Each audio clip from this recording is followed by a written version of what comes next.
Donc nous entamons le concours de plaidoirie. Voilà le premier sujet que je vais vous dicter. Pas vous dicter, que je vais énoncer simplement. Une victime mineure d'un tremblement de terre au Népal a été accueillie dans un centre pour réfugiés géré par l'État népalais et des ONG. Après s'en être échappée pour tenter sa chance vers l'Europe, elle rencontre un passeur qui organise les départs via la Libye. De là, elle se fait enrôler par un réseau international de proxénétisme et se retrouve à se prostituer dans un appartement à Paris via Internet. Elle dépose plainte contre son proxénète dans l'objectif de sortir de la prostitution. C'est maître Beryl Brown qui défend ses intérêts.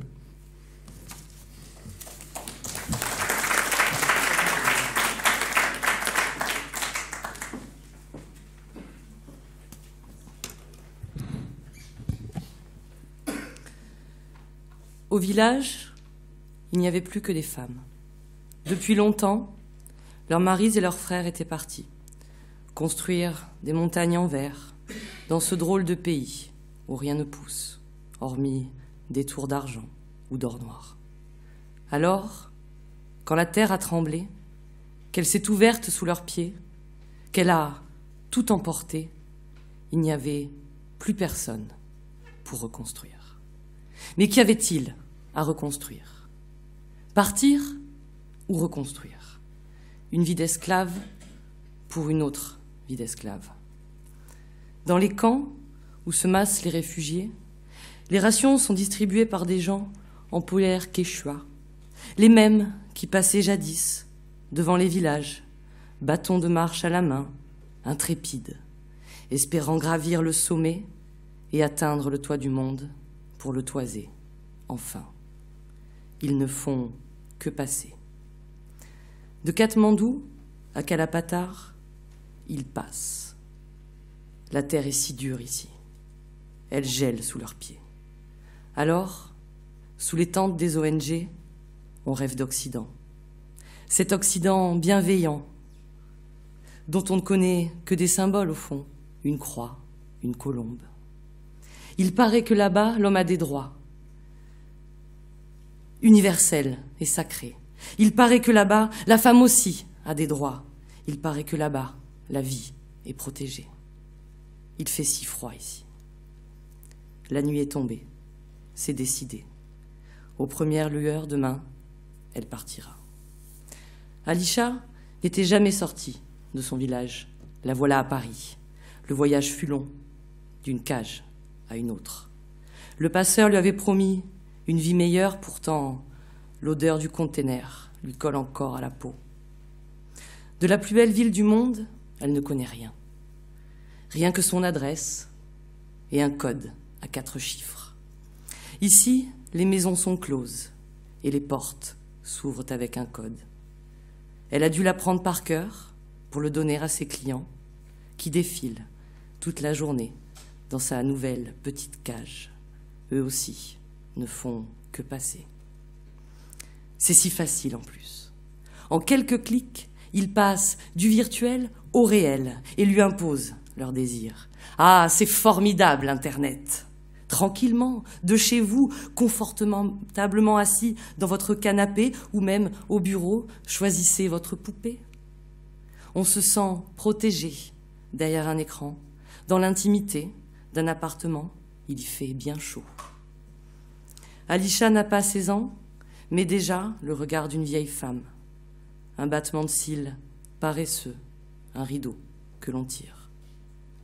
Tout ce chemin parcouru pour en arriver là, pour échouer ici, si seulement elle avait su. Mais il n'y a pas de retour en arrière possible. Chaque jour qui passe lui enlève un peu plus d'humanité, peu à peu devenir un objet, une chose à vendre, à louer, de particulier à particulier. Les maisons closes sont désormais sur le Bon Coin ou sur eBay. Mais les gains, eux, ne sont pas virtuels. Ce sont bien des espèces sonnantes et trébuchantes que l'on laisse sur la table de nuit pour ça. Oh non, rien n'a changé. Le plus vieux métier du monde continue de rapporter, en silence, discrètement, Derrière les murs des appartements, les billets s'amassent et les passes s'enchaînent. Il fait si froid ici. Au loin, la lumière de la ville, les rumeurs, la plus belle ville du monde continue de tourner. Les passeurs continuent de faire passer, les proxénètes continuent à gérer, les clients continuent d'acheter, rien ne semble pouvoir les inquiéter. Le filon est inépuisable. Chaque catastrophe, chaque guerre fait naître son flot de victimes potentielles. Les vautours sont à l'affût. De ceux et celles qui ont tout perdu, ils feront commerce. Qui ira se plaindre? Comment Alisha pourrait-elle se plaindre d'ailleurs, elle qui n'existe pas? Mademoiselle, qui êtes-vous? Avez-vous des papiers vous autorisant à résider sur le territoire français? Quoi? On comprend pas ce que vous dites. On comprend rien à ce que vous dites. Alors, aujourd'hui, c'est sa voix que je porte, pour raconter, pour dénoncer, pour protéger aussi.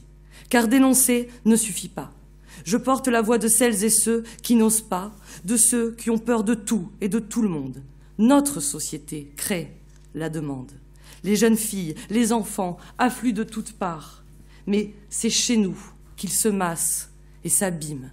C'est sous nos yeux qu'ils échouent. À nous de les protéger. La traite des mineurs représente un nombre important de cas en Europe et la France n'est pas en reste. Le phénomène ne cesse d'augmenter. Nous voilà bien démunis. Alors, quelle protection? Quelle réponse pour ces enfants qui, à peine placés, n'ont qu'une seule idée en tête, fuguer? La fuite, sans doute, pour éviter la reconduite, car la crainte de l'expulsion est omniprésente. Dans les centres de rétention, on regarde passer les avions, la boule au ventre et le cœur serré, car repartir, c'est avant tout échouer. À ce jour, cette société, notre société, qui consomme, n'est pas encore capable de mettre un terme à ces réseaux. Alors, il est de notre devoir de protéger les victimes.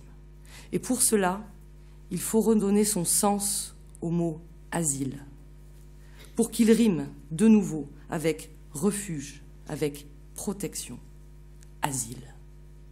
C'est cela que je demande, une reconnaissance plus importante de l'infraction de traite ou de proxénétisme, pour permettre aux victimes de dénoncer sans crainte pour leur sécurité, mais également sans crainte d'être expulsées dans leur pays.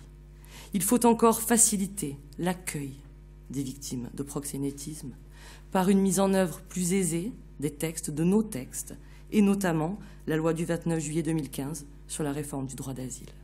Il faut aussi que les hébergeurs de sites Internet soient sanctionnés. Il faut également, et enfin, que l'incrimination de traite des êtres humains soit plus fréquemment utilisée. La traite des êtres humains est une infraction qui génère des profits indécents.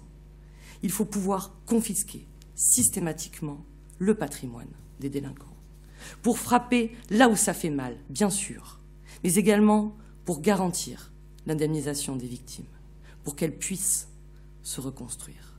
Frapper, sans scrupule, sans hésitation, sans relâche, pour qu'un jour, enfin, malgré les guerres ou les catastrophes, que ce soit les villes que l'on reconstruise et plus les hommes. Je vous remercie.